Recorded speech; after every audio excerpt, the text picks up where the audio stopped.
یہ اصول اپنے ذہن میں رکھیں کہ جس شخص نے اللہ رب العالمین کے ساتھ شرک کیا، اللہ رب العالمین نے اس پر جنت کو حرام کر دیا۔ کوئی اس دنیا میں جو مشرک ہے، چاہے اس کا شرک کم ہو یا زیادہ ہو، اگر وہ شرک کی موت مر گیا،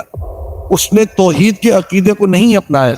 اور حالت شرک میں اس کی موت ہو گئی، وہ جنت میں نہیں جا سکتا،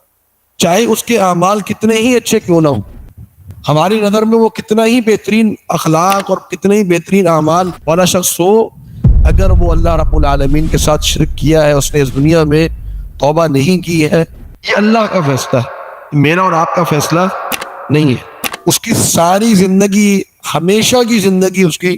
جہنم میں گزرے گی۔ اور یہ کس قدر خطرناک معاملہ ہے۔ اسی لیے ہم کہتے ہیں کہ جو عقیدے کا معاملہ ہے نا، اس سب سے بڑھ کر عقیدہ توحید، اس کو قبول کرنا، اس کی دعوت دینا، اس پر جم جانا، اس کو مضبوطی سے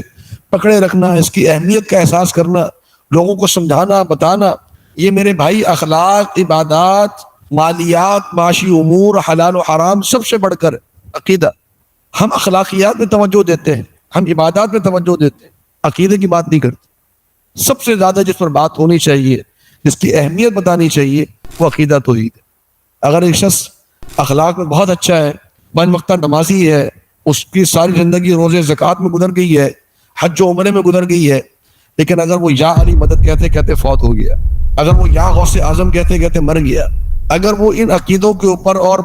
پیری مریدی کے چکروں میں اور مزارات کے چکر میں فوت ہو گیا،